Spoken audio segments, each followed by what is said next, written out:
Because some of them go school, no more some year anything. Go school. For more than 10 years, 16-year-old Aku Boxer, not her real name, has been out of school with a dream of becoming a nurse and a footballer in limbo. Aku has been living with her uncle after losing both parents to HIV and AIDS many years ago. Aku had to abandon school in Kumasi to Accra, these dark spots being the main cause of her consistently falling ill. Unbeknownst to her, she had HIV. I could do class 3 and I go class 4.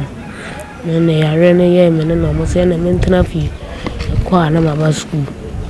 Now walk Kumasi no day. Many will be a did chance in back home. But my bar hand there or matter chance in. When Kwame did me chance in and no makeup on go. No, Mamma men fast a kind of something. Yes, you want it. We need you. Debbie. Her uncle refuses to send her back to school despite several pleas. Instead, Aku has been delegated the role of caregiver to her frail grandmother, a clear infringement on her fundamental right to education. When I'm a banner of family cook, Master, the Naibu, Namuslim Semi, so Mama, Abrano toilet or more frame, Miss Ramret toilet. I'm changing a Johnson and Johnson, your mind. I'm busy. I'm young, I've never papa and it. So they are quite anything. Almost also are no more young. Sadly, Aku is not the only child or orphan living with HIV struggling to survive. This woman lost her husband to HIV 4 years ago. She, together with her 2 young daughters, all have HIV. Surviving on the sachet water she sells is nightmarish. It is a life of prayer, dictated by hope in this uncompleted building, waiting for divine intervention, because anything short means certain death, as stigma has stayed the hand of external family members from helping. Otowa aya 1 cedi. 1 cedi na unyanti utume call 10 dia ne ubenya ti se 20 Ghana bi. So mra unfe bi nidwa na udi bi kakra beto ono no. Ibi okura na ho so chero. Debu okura be kokura wunya sa. Abrabo ne de edin pa. Kola isu be ku school be didin ti bi wa man kwachen da kokura edin kapa. So already, the 2 girls are demoralized, desperate and close to losing hope.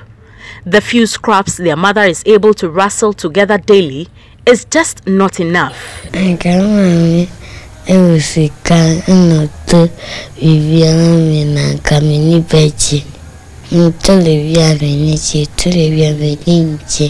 There are hundreds of thousands of such children with either a parent or both parents dying of HIV or AIDS daily, leaving them to live in abject poverty.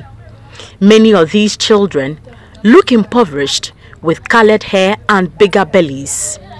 Those lucky enough to still have both parents alive are no better as stigma prevents family members from extending help. Me catch na oche me say yare be sad na oni say ebi woni mu ana ebi ni je se nka sabe check no ho say ebi woni mu ana ebi ni say ebi ni ni mu a e kire se nkola na nye woni ni nkola so ko check na ebi ni ni mu na ebi wo mi mu a kire se me na me de say yare na ma nkola na de nya nkola. Mother-to-child transmission of HIV is the second most common mode of transmission of the deadly virus in the country, with 15% of all new infections coming from mothers to babies, largely during pregnancy, delivery and breastfeeding. The idea is to get the transmission rate below 5. But there's a caveat here because we are not able to identify all the children that were exposed to HIV in their mother's womb. But at least for those that we identify and are able to test, Assume we are able to identify 100 of babies who were exposed to HIV in their mother's womb, and we gave the mothers medication to help the transmission. Just 7 to 8% are those that become positive. Approximately 40 to 45% of infants born to HIV-infected mothers acquire the infection. According to the Policy and Technical Manager at the Ghana AIDS Commission, Dr. Nana Poku, there are currently over 28,000 children in the country living with HIV and AIDS. Dr. Poku disclosed that funding challenges has halted nutritional support to vulnerable children and families with HIV and AIDS through food rationing. In the past, we used to have programs to support such people, especially nutrition and food rations. This was provided by some of our partners, our development partners, such as WFP, World Food Program.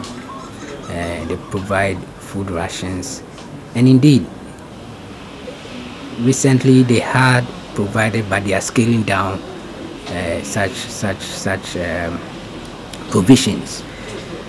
So it's quite a challenge, but if they come to our notice, sometimes we do individual assistance to some of the cases that come to our notice.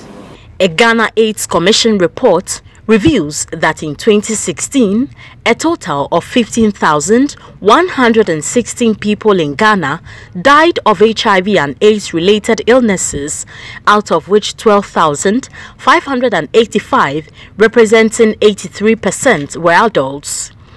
Around 160,000 Ghanaian children have been orphaned due to AIDS and are now facing a life without their biological parents, according to statistics from the SOS Children's Villages International, an international orphanage organization.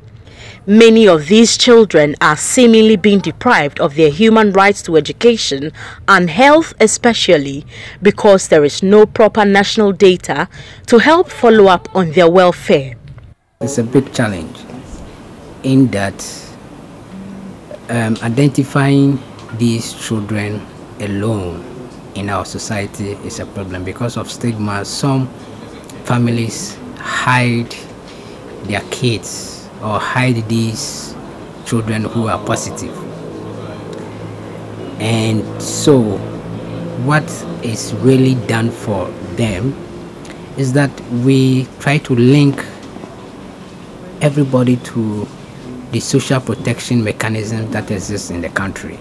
This questions Ghana's progress towards attaining the SDGs, particularly goals 2, 3 and 4, seeking to end hunger, ensure good health and well-being for all, and also ensure everyone has equal access to quality education respectively.